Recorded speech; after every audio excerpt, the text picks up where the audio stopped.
Morning students, যে কোনো জিনিস যখন একবার ভেঙে যায় বা নষ্ট হয়ে যায় না, সেটা আবার আগের জায়গায় ফিরিয়ে আনাটা এক ধরনের অসম্ভব ব্যাপার, যেটা অ্যাকচুয়ালি এনট্রপির যে ল সেই ওয়াইজ হয়ে চলেছে এবং একদম বিগ ব্যাং থেকে স্টার্ট হয়েছে এই জিনিসটা। নেচারের ল, এনট্রপি। যে কোনো জিনিস সুশৃঙ্খল অবস্থা থেকে আস্তে আস্তে বিশৃঙ্খল অবস্থার দিকে এগিয়ে যাবে এবং যদি বাইরে থেকে আলাদা কোনো এক্সট্রা ফোর্স না প্রয়োগ করা হয়। এইবার একমাত্র বোধহয় মানুষের শরীর এমন এক ধরনের মেকানিজম ভগবান বানিয়ে দিয়েছে যে সে কিন্তু নিজেই নিজের যে ভেঙে যাওয়া অংশ বা ছিঁড়ে যাওয়া অংশ, কেটে যাওয়া অংশ, ক্ষতি হয়ে যাওয়া অংশ নিজেই সারিয়ে নিতে পারে। শুধু তাকে একটু সাপোর্ট দিতে হবে, আগের জায়গায় ফিরিয়ে নিয়ে যায়, রিপেয়ার হয়ে যায়।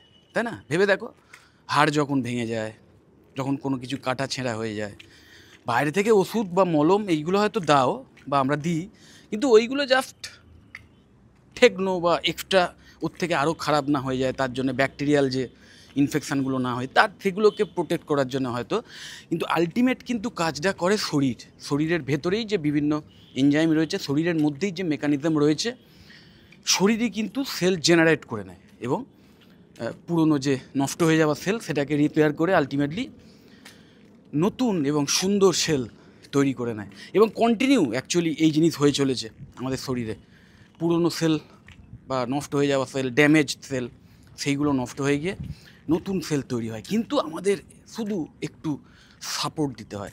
দেখো, আলটিমেটলি ডাক্তারবাবুদের যে কাজ, ডাক্তারবাবুরা এই ব্যাপারগুলো ডায়াগনোসিস করে, যখন আমরা অসুস্থতা নিয়ে যাই ডায়াগনোসিস করে, তখন প্রপার মেডিসিন প্রেসক্রাইব করে দেন, অথবা ইমার্জেন্সির সময় তখন তো মানে ইম্পর্টেন্ট কোনো ওষুধ বা ট্রিটমেন্ট করেন, যার ফলে আমাদের মানে প্রাণটা রক্ষা হয় বা আমরা সেরে উঠি। কিন্তু আলটিমেট কিন্তু ওই ওষুধটা যতটা না কাজ করছে, সেই ওষুধ কিন্তু কাজ করবে না যদি আমাদের শরীরের সেই অটোমেটিক্যালি রিপেয়ার করার যে মেকানিজম সেটা ঠিকঠাক থাকে। যে কারণে দেখো না, অনেক সময় ডাক্তারবাবুরা বলে যে ওষুধ দিলেও কাজ করছে না। কারণ একটা সময় আমাদের শরীরের অবস্থা এমন হয়ে যায় যখন কিন্তু সে আর নিজেকে সারাতে পারে না। বাইরে থেকে যতই ওষুধ দাও, যতই মানে ট্রিটমেন্ট করো, শরীর কিন্তু আগের জায়গায় ফিরে যায় না। কারণ শরীরের মধ্যে সেই অটো রিপেয়ারমেন্ট যে টেকনিকগুলো বা যে মেটেরিয়ালগুলো শরীরের দরকার ছিল বা দরকার থাকে, সেইটা নেই এই মুহূর্তে, যে কারণে এই অবস্থা। তো যাই হোক, এই যে পরিস্থিতি, এই পরিস্থিতিতে যাতে না যেতে হয় তার জন্যে যেটা করতে হবে আমাদের কি, যে সবসময় এমনভাবে চলতে হবে যাতে শরীরের মধ্যে এই অটোমেটিক রিপেয়ারমেন্ট ফাংশান সেইগুলো ঠিকঠাক থাকে। এবং সেইগুলো ঠিকঠাক রাখার জন্য আমাদের শরীরের ভেতরে যত রকম মানে অর্গ্যান আছে, সেই অর্গ্যানগুলোকে ঠিক রাখতে হবে। তার মধ্যে অন্যতম প্রধান একটি অর্গ্যান কি, লিভার। লিভার এমন একটি অর্গ্যান যে কিন্তু নিজে শরীরের যত রকম দূষিত পদার্থ আছে বলো বা ক্ষতিকর বা বিষাক্ত পদার্থ, সেইগুলোকে কিন্তু অনেকে ভাবে নিজে জমিয়ে রাখে। ও জমিয়ে রাখে না, ওর কাজ হচ্ছে সেটাকে শরীর থেকে বার করে দেওয়া যত তাড়াতাড়ি সম্ভব, যত তাড়াতাড়ি সম্ভব সেটাকে প্রসেস করে শরীর থেকে বার করে দেওয়া। এবার এই প্রসেসটা কন্টিনিউ করতে করতে তার মধ্যে বা তার গায়ে নানা রকম স্কার টিস্যু এসে যায় পরবর্তীকালে, বা তার আগে ফ্যাটি লিভার হয়, ফ্যাট জমে যায়, যেটা অ্যাকচুয়ালি সেই লিভারটাই আস্তে আস্তে মানে শরীরের যে দূষিত পদার্থ সেটা বার করতে করতে নিজেই ড্যামেজ হয়ে যাচ্ছে, এরম কন্ডিশানে চলে যায়। যে কারণে আমরা ভাবি যে লিভার বোধহয় সমস্ত দূষিত পদার্থ জমিয়ে রাখছে। তা নয়, ও কিন্তু ওটাকে বার করতেই চাইছিল, এবং সেই কাজ করতে করতেই ওর আজকের এই অবস্থা। এবং লিভার এমন একটা মানে অর্গ্যান না, যাকে যদি তুমি একটু হেল্প করো, ইভেন 95% কমপ্লিটলি ড্যামেজড লিভার, সেই লিভারও কিন্তু রিভার্স ব্যাক করে 100% কিওর হয়ে যেতে পারে, নিজেই সারিয়ে নিতে পারে। কিন্তু তাকে সেই সাপোর্টটা দিতে হবে। আর লিভারকে যদি তুমি ভালো না রাখতে পারো, তাহলে সমস্ত মানে মেকানিজম আমাদের সব গণ্ডগোল হয়ে যাবে। কিন্তু সব কিছু মানে আমাদের শরীরের হাজার এক মানে যত রকমের রোগ ভোগ না, সুগার বেড়ে যাওয়া, প্রেশার বেড়ে যাওয়া, ইভেন তারপর থেকে তার পরের যে ক্রিটিক্যাল রোগ সেই সমস্তগুলো হবে। ওকে, যেটা আমরা ভাবি যে লিভার বোধহয় শুধু ওই ডাইজেস্টিভ কিছু প্রবলেম সেটাকে সলভ করে বা এ করে, তা নয়। ডাইজেস্টিভ প্রবলেম তো একটা বিশাল মেজর ব্যাপার, সেটা জাস্ট অন্য কোনো রোগের একটা সিমটমস বলতে পারো। তো এই হচ্ছে ব্যাপার। তো সেই লিভারকে ভালো রাখার জন্যে যে কটা টেকনিক আছে না, সেই টেকনিকগুলোর মধ্যে মানে best of the best technique যদি বলো, সেটা হচ্ছে ড্রাই ফাস্টিং। সেটাই আমি শেষে আসছি, যেহেতু ওটা ভীষণ টাফ। যে কোনো ভালো জিনিস সবচেয়ে যেটা এফেক্টিভ, সেটা সবচেয়ে টাফও হয়।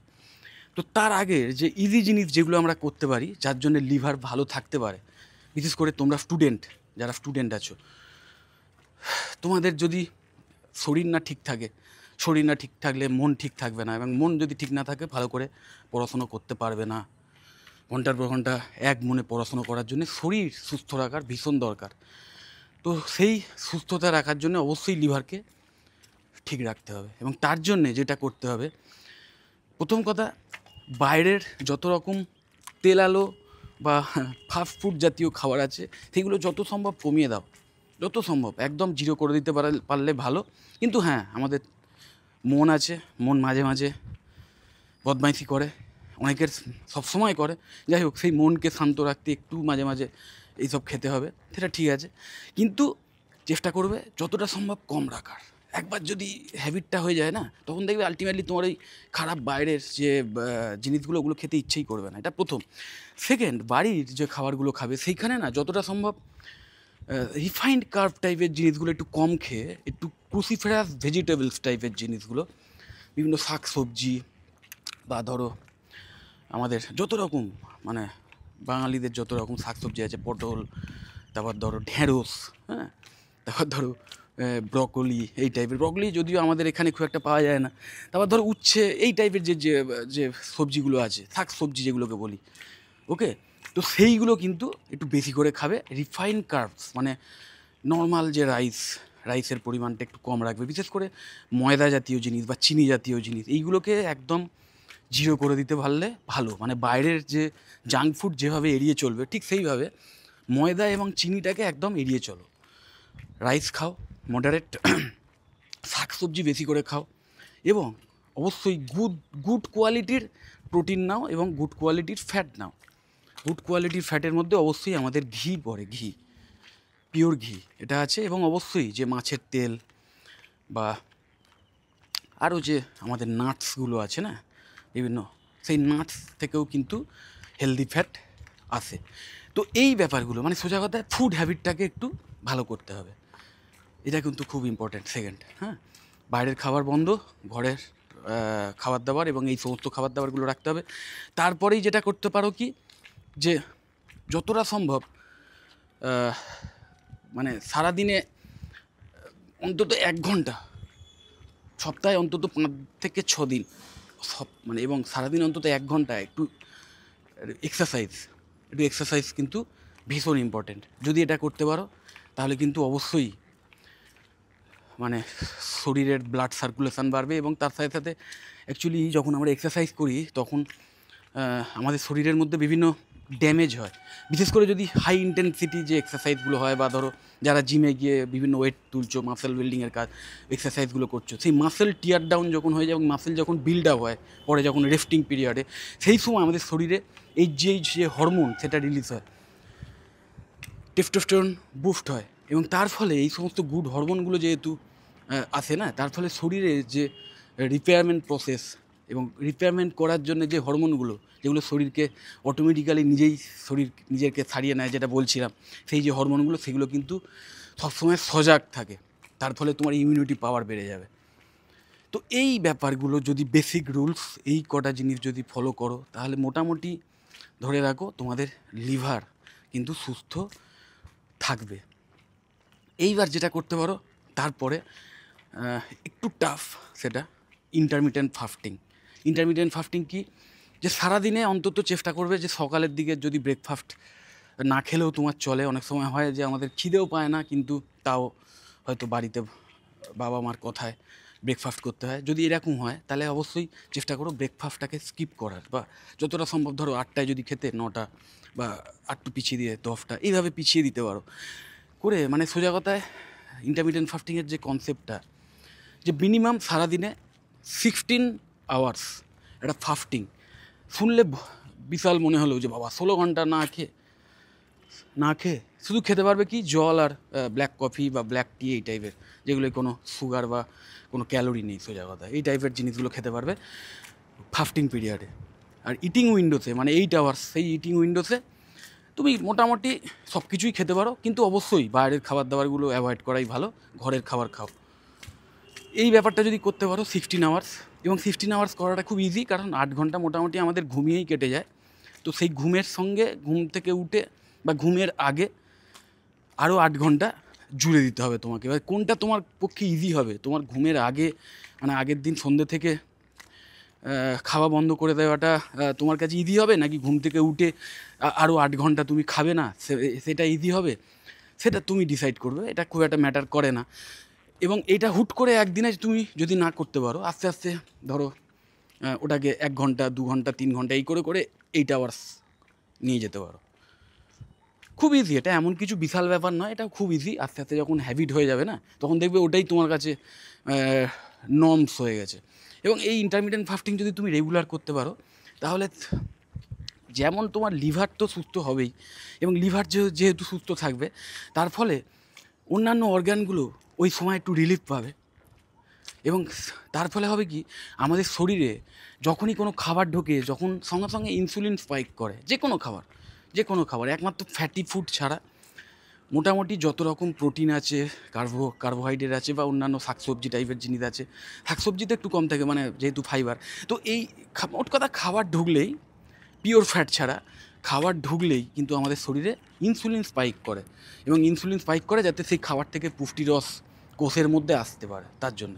তো সেই ইনসুলিন কিন্তু তোমার স্পাইক হবে না, কারণ এবং কন্টিনিউ যদি তোমার মানে, যার ফলে হয় কি, আমরা যখন রেগুলার খাবার মধ্যে থাকি না, ওই 3 ঘন্টা 4 ঘন্টা অন্তর অন্তর যে খাওয়ার যে কনসেপ্ট, বা 2 ঘন্টা 3 ঘন্টা অন্তর অন্তর যে ওই বলে সারাদিনে 8 বার খাও, এই কনসেপ্টটা তাদের জন্য যারা অলরেডি একদম ব্যালেন্সড একটা ব্যাপারে রয়েছে, সেটা একটা অন্য কনসেপ্ট। কিন্তু ওই যখন তুমি কন্টিনিউ খাচ্ছ, তোমার মুখ চলছে বারবার, তোমার সবসময় কিন্তু ইনসুলিনটা এলিভেট হয়ে থাকছে। তার ফলে তোমার ইনসুলিন যে অর্গান তৈরি করছে, ইনসুলিন যেখান থেকে তৈরি হয়, যে গ্ল্যান্ড থেকে, তার কিন্তু আস্তে আস্তে ক্যাপাসিটিটা না মানে কমে যায়। তার ফলে হবে কি, আগে যে পরিমাণ ইনসুলিন, যে পরিমাণ খাবারকে প্রসেস করতে সক্ষম হতো, আস্তে আস্তে সেই ইনসুলিনটা মানে আর কার্যকরী হবে না, অনেক বেশি ইনসুলিন লাগবে। তার ফলে হয় কি, তোমার মানে ইনসুলিন রেজিস্ট্যান্স এসে যায়, যেটা কিন্তু ভীষণ খারাপ জিনিস। মানে তোমার ইনসুলিন স্পাইক করে থাকছে এবং তোমার ইনসুলিন রেজিস্ট্যান্সের দিকে এগিয়ে যাচ্ছ। তার ফলে একটা সময় হবে কি, তোমার ন্যাচারাল ইনসুলিন প্রোডাকশান বন্ধ হয়ে যাবে, যেটাকে ডায়াবেটিস বলা হয়।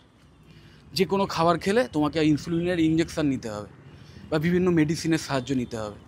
তো বুঝতে পারছো, ইনসুলিন কিন্তু ভয়ঙ্কর জিনিস, এবং ইনসুলিন স্পাইক হওয়া মানেই টেস্টোস্টেরন হরমোন নেমে যায় সেই মুহূর্তে। তো টেস্টোস্টেরন একটা ভীষণ জীবনদায়ী হরমোন, সেও নেমে থাকে।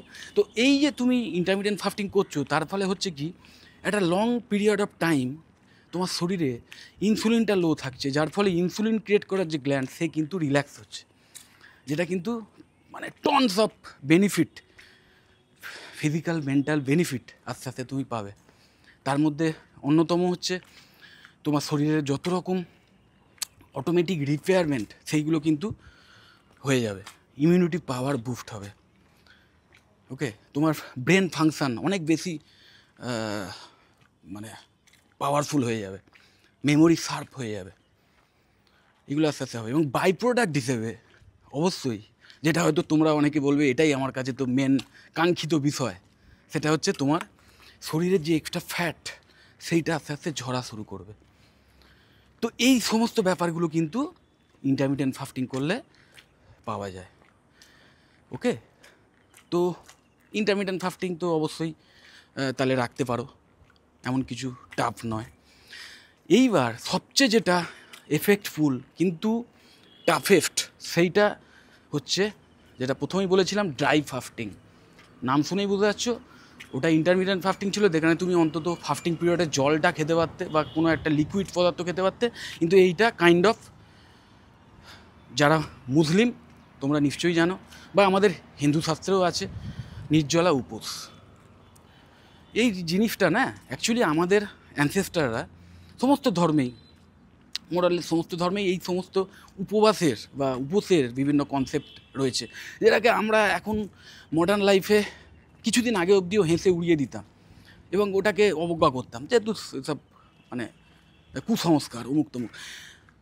মনে রাখবে, আমরা হয়তো এখন নিজেদের বিশাল বড় ভাবি, এই ভাবি, কিন্তু একটা সময় হয়তো আমাদের আজ থেকে 1000-2000 বছর আগে কি আরও আগে হয়তো আমাদের সভ্যতা আরও এখনকার চেয়ে উন্নত ছিল, থাকতে পারে। তার অনেক ছোট ছোট প্রমাণ আসছে। তো যে কারণে আমি তোমাদের বলছি যে অবশ্যই মাথায় রাখবে একটাই ব্যাপার, যে পুরনো যা কিছু সবই খারাপ, এই ধারণাটা সম্পূর্ণ ভুল। যে কারণে আমি তোমাদের বলছি যে এই যে উপবাসের কনসেপ্ট, এই উপবাসের কনসেপ্ট কিন্তু মানে জীবনদায়ী বললেও কম বলা হয়। কারণ আমাদের আগেকার দিনের যারা পণ্ডিত ব্যক্তিরা ছিলেন, তারা প্রত্যেকেই এইগুলো নিয়ে এতটা রিসার্চ করেছিলেন এবং এতটাই তাদের অভিজ্ঞতা ছিল, জ্ঞান ছিল, যে তারা জানতেন যে এই উপবাস শরীরকে কতটা বেনিফিট দিতে পারে, যেটা আজকের বিভিন্ন রিসার্চের মাধ্যমে, বিভিন্ন কন্ট্রোলড ওয়েতে যে রিসার্চ, একদম মানে মডার্ন সায়েন্টিফিক টেকনিকে যে বিভিন্ন রিসার্চ, সেই রিসার্চেও এর বেনিফিটগুলো দেখা যাচ্ছে। তো যাই হোক, তার মধ্যে একটা তো ইন্টারমিডিয়েন্ট ফাস্টিং, যেটাকে জল খেয়ে উপোস বলতে পারো, আর নির্জলা উপবাস, বেস্ট অফ দ্য বেস্ট। একদিন নির্জলা উপবাস বা একদিন ড্রাই ফাস্টিং মোটামুটি 3 থেকে 4 দিন ইন্টারমিডিয়েন্ট ফাস্টিংয়ের সমান। এবার তোমরা বলবে যে স্যার জল যদি না খাই তাহলে তো শরীর মানে খারাপ হয়ে যাবে এবং শরীরের ক্ষতি হবে। অবশ্যই জল খেতে হবে।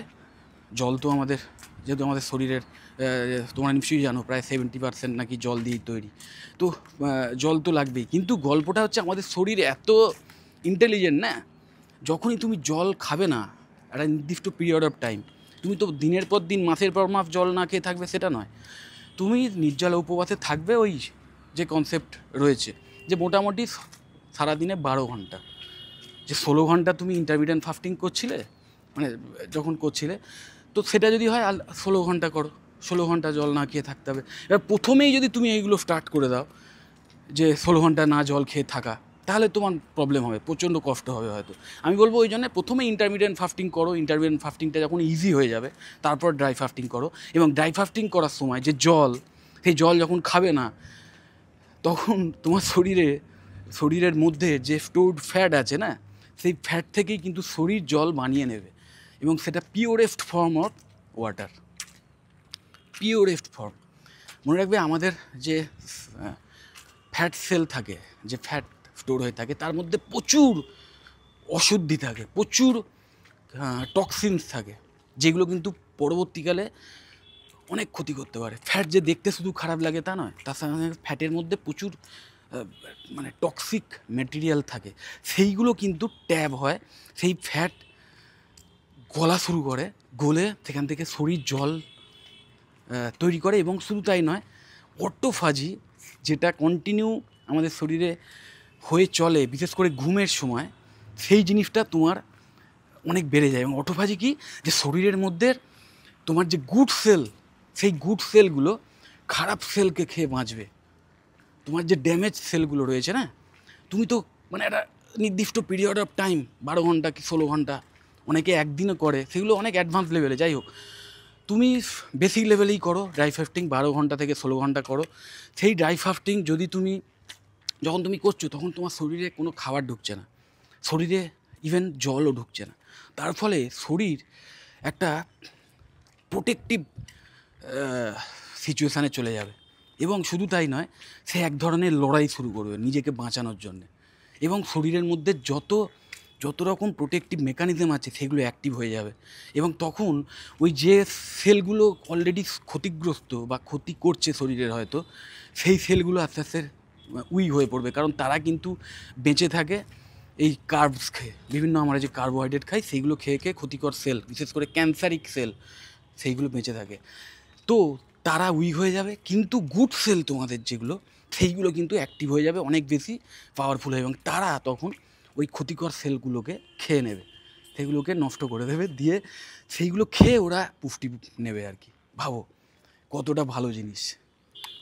ওকে, তো মানে কাইন্ড অফ ইভেন এমনও শোনা যায় যে এই ড্রাই ফাস্টিংয়ের মাধ্যমে অ্যাডভান্স স্টেজের ক্যান্সার পেশেন্ট সুস্থ হয়ে যায়।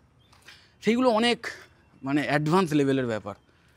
তো এই সমস্ত ব্যাপারগুলো মানে যদি তুমি একবার বুঝে নিয়ে করতে পারো না, একবার যদি প্র্যাকটিস করতে পারো, শুধু যে তোমার শরীর ভালো থাকবে তা নয়, তোমার পড়াশুনোর যে কোয়ালিটি অনেক বেটার হয়ে যাবে। আর ড্রাই ফাস্টিং মোটামুটি তুমি যদি উইকে যদি 2-3 দিনও করো না, সেটাও কিন্তু উইকে মানে 7 দিন ইন্টারমিডিয়েন্ট ফাস্টিং করার সমান।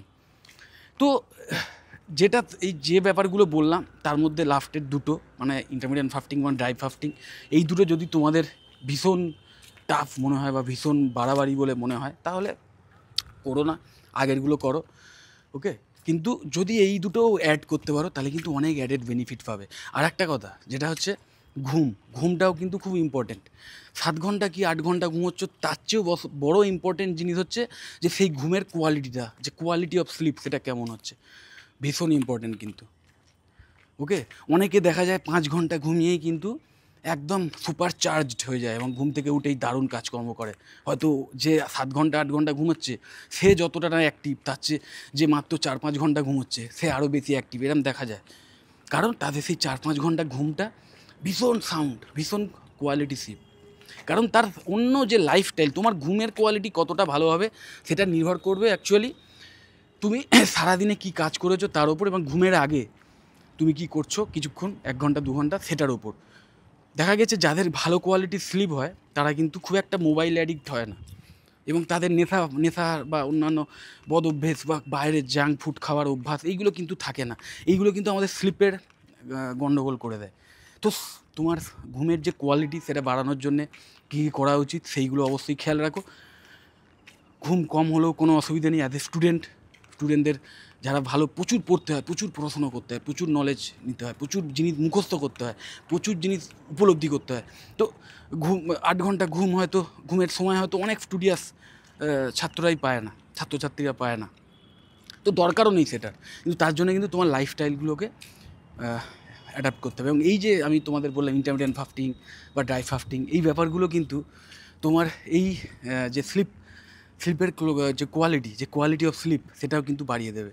আর যেটা কিন্তু ভীষণ ইম্পর্টেন্ট মনে রাখবে, ঘুমের মধ্যেই কিন্তু আমাদের শরীরের যত রকম ড্যামেজ সেল সেগুলো রিপেয়ার হয়, যত রকম ক্ষতিকর যে বস্তুগুলো সেগুলো শরীর থেকে যাতে বেরিয়ে যেতে পারে তার মেকানিজম স্টার্ট হয়, এই সমস্তগুলো হয়। ইভেন আমাদের যে টিয়ার ডাউন হয়ে যাওয়া যে মাসেল সেটাও বিল্ড আপ হয়, যে কারণে নিশ্চয়ই তোমরা জানো যে বডি বিল্ডার যারা তারা ঘুমটাকে খুব গুরুত্ব দেয়, কারণ ঘুমের মধ্যেই কিন্তু মাসেলটা বিল্ড হয়, ফ্যাট যে এক্সট্রা সেটাও ঝরে, সব ঘুমের মধ্যে হয়। এবার ইন্টারমিডিয়েন্ট ফাস্টিং বা ড্রাই ফাস্টিং যারা করে তাদের কিন্তু ওই স্টেজেও হয়, মানে ঘুমের মধ্যে যে মানে ভালো ভালো কাজগুলো হচ্ছে সেইগুলো কিন্তু যখন জেগে থাকছে, বিশেষ করে ওই ফাস্টিং পিরিয়ডগুলো ওই সময়েও হয়। তো এই হচ্ছে ব্যাপার, এই ব্যাপারগুলো ফলো করো তাহলে তোমার লিভার ভালো থাকবে, লিভার ভালো থাকলে তোমার শরীর অনেক বেশি চাঙ্গা থাকবে। শরীর যদি চাঙ্গা থাকে মন চাঙ্গা থাকবে, পড়াশোনায় দারুণ মন বসবে, দারুণ, এবং খুব ভালো মেমোরি হয়ে যাবে তোমার। সেই মেমোরিটাই দরকার। ব্রেনই হচ্ছে আলটিমেট জিনিস। সেই ব্রেনের মধ্যেই তোমার সমস্ত তথ্য থাকে, মানে মুখস্থ, সেটা ভীষণ ইম্পর্টেন্ট। বিশেষ করে যারা স্টুডেন্ট তাদের জন্যে। তোমরা পরীক্ষা হলে তো এখনও ল্যাপটপ নিয়ে যাওয়ার সুযোগ পাও না, না যে কিছু ভুলে গেলে গুগলে দেখে নিলে, সেই সুযোগটা তো নেই। হ্যাঁ, সেটাও যেমন দরকার, তার সঙ্গে সঙ্গে যে ক্যালকুলেশন পাওয়ার, বা ধরো মানে সোজা কথায় যে ইন্টেলিজেন্স যেটাকে বলে, রিজনিং পাওয়ার, এইগুলোও দরকার। এই সমস্তগুলো মানে একদম লজিক্যাল ওয়েতে চিন্তা করার শক্তি, এইগুলোও একটা স্টুডেন্টের দরকার। তো এই সমস্ত জিনিসগুলো ব্রেনেই হয়। তো ব্রেন খুশি হবে যদি তুমি এই কাজগুলো করো। যাই হোক, যদি ভিডিওটা ভালো মনে হয়, অনেক বড় হয়ে গেল ভিডিওটা, যদি ভালো মনে হয় অবশ্যই লাইক দিও। চ্যানেলটা যদি সাবস্ক্রাইব না করে থাকো অবশ্যই সাবস্ক্রাইব করো। আর এই ভিডিওটা যতটা পারো নিজেদের বন্ধুবান্ধবদেরও শেয়ার করে দিও। টাটা।